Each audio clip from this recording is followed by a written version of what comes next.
दूसरा chapter start हो चुका है, परमाणु की संरचना। ज़्यादा बात नहीं करेंगे, सीधा चैप्टर स्टार्ट करेंगे क्योंकि टाइम बहुत कम है, मार्च से पेपर है, स्टार्ट है, ठीक है। तो दूसरा चैप्टर है परमाणु की संरचना। तो इसका पहले मीनिंग जान लो, क्योंकि अगर आपको मीनिंग नहीं पता होगा चैप्टर का तो आप चैप्टर में पढ़ोगे क्या। परमाणु मीन्स एटम की संरचना।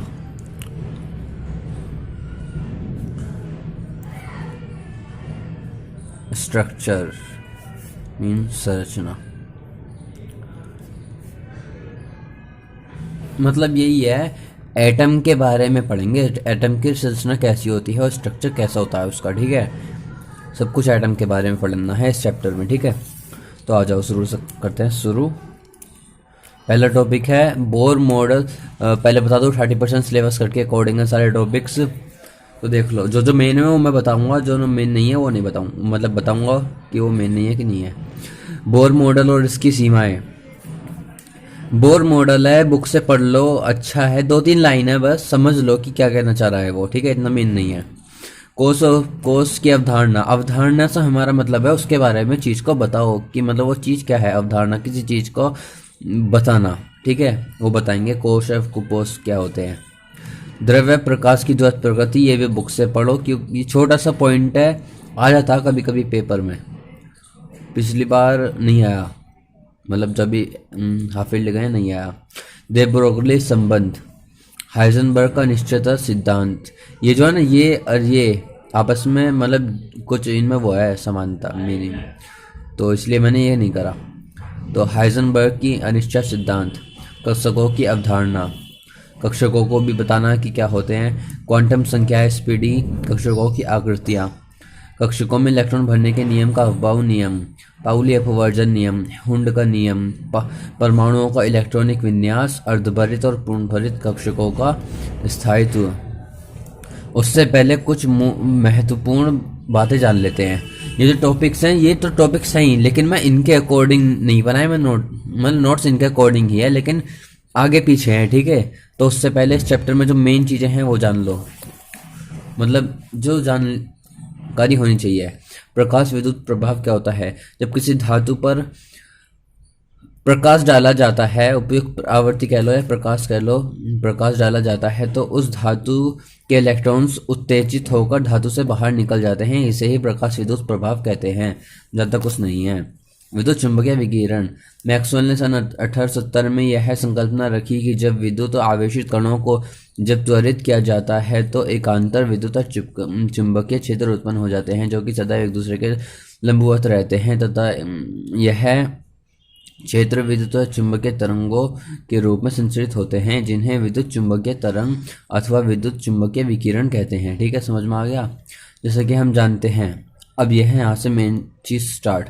इलेक्ट्रॉन कक्षक में उपस्थित होते हैं और कक्षक उपकोषों में उपस्थित होते हैं और उपकोष कोषों में उपस्थित होते हैं, तथा इलेक्ट्रॉनिक विन्यास करने के लिए निम्न जानकारी प्राप्त होना आवश्यक है। अब बताऊंगा ये क्या है, इतने जो मेन है वो मैं बता रहा हूँ। उपकोष क्या होते हैं, उससे पहले मैं स्ट्रक्चर बता दूँ तुम्हें थोड़ा सा, तभी समझ में आएगा तुम्हारे। देखो यार, वीडियो को लाइक जरूर करो यार, लाइक नहीं कर रहे तुम सब। कहाँ था मैं। इलेक्ट्रॉन जैसे इलेक्ट्रॉन है, 2 इलेक्ट्रॉन, ये कक्षक है, ठीक है, एक पैकेट है एक चीज का, एनर्जी का पैकेट कहते हैं इसको, ये कक्षक है। कक्षक उपस्थित होते हैं उपकोषों में। ये एक बड़ा सा सर्कल मान लो, ये भी बहुत बड़ा सर्कल है, ठीक है। ये जो सर्कल है बड़ा वाला, ये भी एक बहुत बड़े सर्कल में है। तो अब यही है कि ये जो है इसे कहते हैं उपकोष, इसे कहते हैं कोश, इंग्लिश में सेल, शब्द सेल, इसे कहते हैं कक्षक, इंग्लिश में ऑर्बिटल, और ये जो है शेल, आप पूछोगे शेल किस में होता है, शेल एब्सोल्युटली एटम के अंदर ही होगा, इससे बाहर भी है एटम यानी परमाणु, एटम। अब एटम से मिलकर बने होते हैं मॉलिक्यूल्स।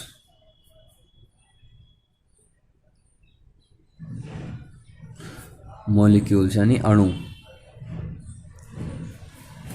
अब अणु से मिलकर बना होता है तत्व, ठीक है। ये चीज समझ ली तो समझ लो पूरी केमिस्ट्री समझ ली। जो ये second chapter most important chapter है, यही से कहानी स्टार्ट है। तो क्या है, तत्व मिलकर बना होता है मॉलिक्यूल्स का, मॉलिक्यूल्स मिलकर बने होते हैं एटम्स, एटम्स मिलकर नहीं बल्कि एटम्स के अंदर होते हैं शेल्स, शेल्स से शुरू होता है। ये एनर्जी के लेवल हैं, shell, sub shell, orbital, energy के लेवल हैं। मतलब इसमें एनर्जी, फिर इसके अंदर एनर्जी, फिर इसके अंदर एनर्जी, फिर सब शेल, इसके अंदर शेल के अंदर सब शेल, सब शेल के अंदर ऑर्बिटल्स, ऑर्बिटल्स के अंदर इलेक्ट्रॉन्स, और जो प्रोटॉन और न्यूट्रॉन्स होते हैं वो होते हैं न्यूक्लियस। ये न्यूक्लियस है, यहाँ प्रोटॉन होगा, यहाँ न्यूट्रॉन, एक नहीं बहुत सारे होते हैं। अब इसी समझ लो तो ज़्यादा बेहतर रहेगा।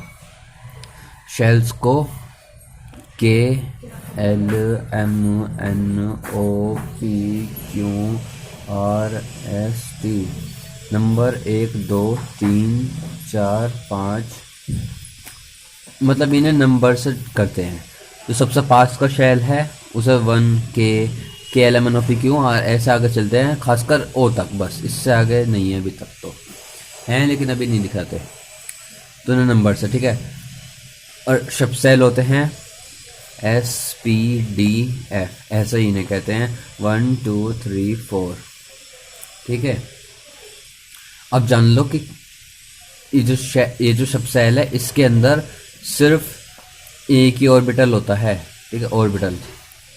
पी के अंदर होते हैं 3 2 3, डी के अंदर होते हैं 5, एफ के अंदर होते हैं 7 3 4 5 6 7। अब एब्सोल्युटली एक कक्षक के अंदर सिर्फ 2 इलेक्ट्रॉन होते हैं, तो इसमें 2, अगर इनमें 2 भरेंगे तो 6, इनमें 2 भरेंगे तो 10, इनमें भरेंगे तो 14, ऐसे ही आगे, ठीक है। एफ तक ही सीमित रखते हैं वैसे तो अभी तक। तो यहाँ तक आ गया, ठीक है। तो वो समझ में आ गया ना, वो जो मैंने अभी समझाया था यही। तो अब आगे बढ़ो। मैंने बताया था एस में 1 कक्षक, पी में 3 कक्षक, डी में 5 कक्षक, 5 में 7 ही, ठीक है। ये पढ़ लो। तो तब कोश की संख्या इनके बराबर। उपकोश कैसे पता चलेगा कि कितने उपकोश हैं? तो ये जो एन है यही शेल की नंबर है, जो मैंने बताया था, के का 1, एल का 2, ऐसे ऐसे, ठीक है। तो ये पढ़ लो, ये नंबर ऑफ इलेक्ट्रॉन्स हैं, ठीक है, ये पढ़ लो। तथा किसी कोश में कितने कक्षक हैं पता करने के लिए हम कोश का मान का वर्ग करते हैं n² कक्षकों की संख्या, ठीक है। कितने कक्षक हैं किसी शेल के अंदर वो पता करने के लिए शेल की नंबर को स्क्वायर कर दो। जैसे कि एल एम है, एम के एल एम, एम तीसरे नंबर पर है, 3 3 9, इसके अंदर 9 ही कक्षक होंगे, ठीक है, इलेक्ट्रॉन्स नहीं कक्षक। अब आ जाओ, कोश के इलेक्ट्रॉन की संख्या प्राप्त करने के लिए क्या करना पड़ेगा? जैसे हमने करा था n², अब सीधे सीधे 2 इलेक्ट्रॉन होते हैं तो स्क्वायर लगा दो। तीसरा है 3 3 9, ओ सॉरी 3 3 9, 9 2 18, एब्सोल्युटली 18 होंगे, ठीक है। तो ये रहा, ये फॉर्मूले हैं 2n² इलेक्ट्रॉन पता करने के लिए, n² कक्षक पता करने के लिए, ऑर्बिटल कितने हैं, कोश है वो सब कुछ, ठीक है। उपकोश, हाँ सॉरी, एल के लिए मान इनका 0 1 2 3 होगा, SPDF का वहाँ गलती हो गई थी, ठीक है, कोई नहीं। कोश उपकोश, ये उधर से जाओ। इलेक्ट्रॉनिक विन्यास की सरलतम परिभाषा ये है, अब देखो, किसी तत्व का इलेक्ट्रॉनिक विन्यास उसके परमाणु में उपस्थित विभिन्न कक्षकों में इलेक्ट्रॉन का वितरण ही इलेक्ट्रॉनिक विन्यास कहते हैं। मतलब इलेक्ट्रॉन कहाँ पर स्थित है परमाणु में, कौन से कक्षक में है, कौन से उपकोष में है, वो बताना सब कुछ इलेक्ट्रॉनिक विन्यास है। अब बाउ का नियम जान लो, अब ये पढ़ लो ज़रा, ठीक है। अब इलेक्ट्रॉन कैसे बढ़ते हैं, ठीक है। अब देख लो, ये के है, पहले लिखते हैं कोश फिर उपकोश। कोश एक होता है L2M3, ठीक है। उपकोश लिखते जाओ, जितने नंबर ऑफ ये हैं उतने उपकोश लिखो। एक है एक, एक दो तीन चार, एक दो तीन, एक दो तीन चार, एक दो तीन चार आगे होते हैं, लेकिन अभी लिख नहीं रखे क्योंकि इतनी ही ज़रूरत होती है। और जैसे तीर का निशान है तो इसी एंगल से हम इलेक्ट्रॉन्स भरते हैं। आई बात समझने में? जैसे पहले लिखेंगे, अब तुम्हें इलेक्ट्रॉन भरना सिखाऊं। देखो, जैसे ले लिया हमने ऑक्सीजन ले लिया, ओ में ऑक्सीजन में 8 इलेक्ट्रॉन होते हैं। तो अब जैसे भरो, एस है, ठीक है। पहले 1s लिखो, s में सिर्फ 2 इलेक्ट्रॉन आ सकते हैं, भर दिया। 2s लिखो, दो, इसमें भी 2 इलेक्ट्रॉन आएंगे सिर्फ s में। इस पर ध्यान मत दो, ये तो शेल को बताता है कि कौन शेल में है। अब आ गया जो 2p पर, p में कितने हो सकते हैं? 6, ठीक है। लेकिन हम लिखेंगे 4, क्यों? क्योंकि 2 2 4 4 4 8 इलेक्ट्रॉन पूरे हो चुके हैं, ठीक है। तो मतलब ऐसे नहीं करना कि 1 2 3 4 5 6, ऐसे नहीं, ऐसे तीर के हिसाब से 1 2 3 4 5 6 7 8 9, ये देखते जाओ कि कौन सा है। P है तो 6, F है तो 7, ऐसे। और मैं रिकमेंड कर रहा हूँ, ध्यान से सुनो, इलेक्ट्रॉनिक विन्यास के लिए अलग से वीडियो देखो, क्योंकि ये बहुत इंपॉर्टेंट है। अगर मेरे समझाने से समझ गए तो ठीक है, वरना तो वीडियो ज़रूर देखो। इलेक्ट्रॉनिक विन्यास की बहुत ज़रूरी है आगे के एग्ज़ाम्स के लिए। ये रहा कि ये सीक्वेंस है, अगर ऐसा सीक्वेंस तुम्हें कहीं ना मिले तो समझ लो तुम्हारा इलेक्ट्रॉनिक विन्यास गलत है, देख लो, ठीक है। क्वांटम संख्या है, जल्दी से देखो। क्वांटम संख्याएं क्या होती हैं? किसी परमाणु में इलेक्ट्रॉन की सही स्थिति, इलेक्ट्रॉन की ऊर्जा तथा बाह्य चुंबकीय क्षेत्र के में इलेक्ट्रॉन की प्रकृति ज्ञात करने के लिए 4 इंडेक्स संख्याएं, 4 अल्फाबेटिक संख्याएं की आवश्यकता होती है, जिन्हें क्वांटम संख्याएं कहते हैं। पहली जो क्वांटम संख्या है उसे ये कहते हैं, इसे n से प्रदर्शित करते हैं। ये बताती है कि कौन से सेल में है इलेक्ट्रॉन। ये क्वांटम संख्या इलेक्ट्रॉन की स्थिति बताती हैं, ऊर्जा बताती हैं और चुंबकीय क्षेत्र बताती है। दूसरी बताती है कि कौन से सब सेल में है। तीसरी बताती है कि कौन से कक्षक में है, ठीक है। चौथी बताती है कि इलेक्ट्रॉन किस दिशा में घूम रहा है, अगर प्लस है तो क्लॉकवाइज, माइनस है तो एंटी क्लॉकवाइज, ठीक है। उतार लो ये सब कुछ। अभी क्वांटम संख्याएं से भी वो करके दिखाऊंगा मैं तुम्हें, वो एग्जांपल। पाउली अपवर्जन नियम। किसी परमाणु में उपस्थित 2 इलेक्ट्रॉन की चारों क्वांटम संख्याएं एक समान नहीं हो सकती। चारों क्वांटम संख्या एक समान नहीं हो सकती, उसका मैं अभी बता कर दिखलाऊंगा। ये उतार लो, ठीक है। हुंड का नियम। एक ही उपकोष में कक्षों इलेक्ट्रॉन का युग्मन तब तक नहीं हो सकता जब तक प्रत्येक कक्ष में इलेक्ट्रॉन ना भर दिया जाए। दे ब्रोगली संबंध वो जो पढ़ा था, सन 1924 में प्रतिस्थापित किया गया कि विकिरण की तरह, यानी लाइट की तरह, द्रव्य यानी मेटल भी द्रव व्यवहार, द्विव्यवहार प्रदर्शित करता है। इसे लिख लो, मैं बाद में बताऊंगा ये क्या है। ये है जैसे कि जब सनलाइट चलती है तो उसके अंदर के जो पार्टिकल्स हैं उन्हें फोटॉन्स कहते हैं, वो भी तरंग की तरह गति करते हैं और पार्टिकल्स की तरह भी। ऐसे ही मेटल है, मेटल में इन्होंने इलेक्ट्रॉन्स को देखा कि वो भी तरंग की तरह गति करते हैं और वो पार्टिकल्स की तरह भी गति करते हैं। बस वही है दे ब्रोगली संबंध। और अच्छी तरह से पढ़ने के लिए ये कर लो। ये रहा हाइजेनबर्ग का निश्चय सिद्धांत। इन्होंने ये बताया कि किसी इलेक्ट्रॉन का, एक मिनट, क्योंकि किसी इलेक्ट्रॉन की स्थिति और यथार्थ वेग निर्धारण नहीं किया जा सकता। मतलब एक साथ ना तो किसी इलेक्ट्रॉन की स्थिति और ना ही उसका वेग ज्ञात किया जा सकता, वो इसमें ही लिखा हुआ है। ये पढ़ लो, ये भी सही है नॉलेज के लिए। अर्धभरित तथा पूर्ण भरित कक्षक, ये उतार लो। मैं अब तुम्हें वो समझाने जा रहा हूँ, क्वांटम संख्याएं और वो, ठीक है। अब कर दो इसे बंद।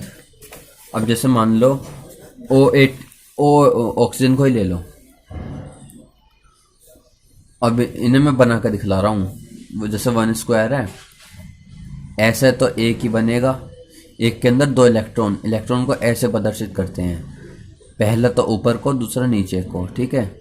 अब दूसरे पर आ जाओ, 2s पर। ये भी एक ही होगा क्योंकि s है, ठीक है। 1 2, ठीक है, 2s स्क्वायर। और 2p पर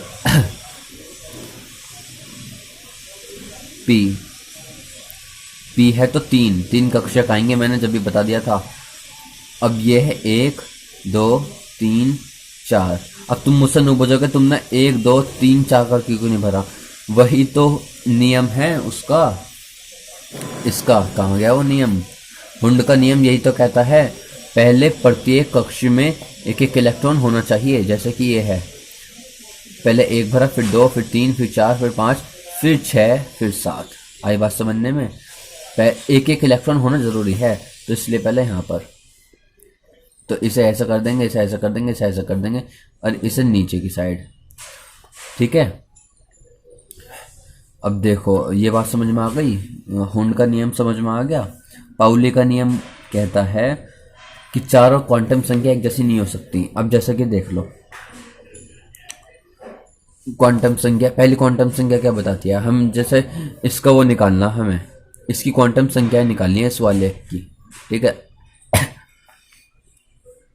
तो देखो इसके निकालने के लिए पहली क्वांटम संख्या बताती है कि कौन से शेल में है। तो शेल का मतलब हो गया जो पहले लिखा होता है वो शेल, यानी दूसरा शेल है, यानी कि एल शेल में है, दूसरे शेल में है, दोनों लिख दो चाहे। वैसे नंबर ही लिखते हैं, खासकर एल नहीं लिखते। एल निकालने के लिए हमें क्या करना होगा कि कौन से सब शेल में है। हम जानते हैं कि पी में है, लेकिन पी को नंबर से डिनोट करना है, तो एल के लिए पी का मान होता है 1, ठीक है। तो 1 रख देंगे, चाहे तो फॉर्मूला भी लगा लो। अब आ जाओ एम निकालने के लिए क्या करना होगा, ये बनाना होगा हमें, जैसे ये बन रहा है अब, ठीक है। तो पहले बीच की संख्या में 0 लिखते हैं, 0 इधर +1 इधर -1, तो ये 0 में है ना, तो 0। अगर हम इसको कहते तो इसका +1, बीच का डब्बा देखते हैं, बीच के डब्बे पे 0 लगा दो, फिर +1, फिर +2, फिर -2, -1, ऐसे करके।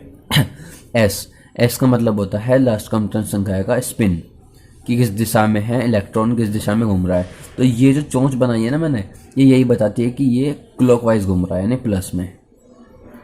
अगर इसका बताते इस वाले का, तो ये माइनस, मतलब नीचे की तरफ है, तो हम माइनस लिख देते, लेकिन अब ये है, तो क्वांटम संख्या भी समझ में आ गई ना।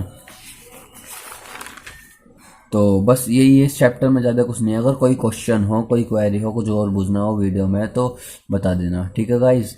यार प्लीज़ सपोर्ट करो यार, देखो इतनी मेहनत से बना रहा हूँ। तो ओके बाय। नेक्स्ट चैप्टर है तुम्हारा क्या, तत्वों का वर्गीकरण एवं गुणधर्मों की आवर्तिता। इतना मेन चैप्टर नहीं है, लेकिन सेकंड चैप्टर बहुत मेन है, ठीक है।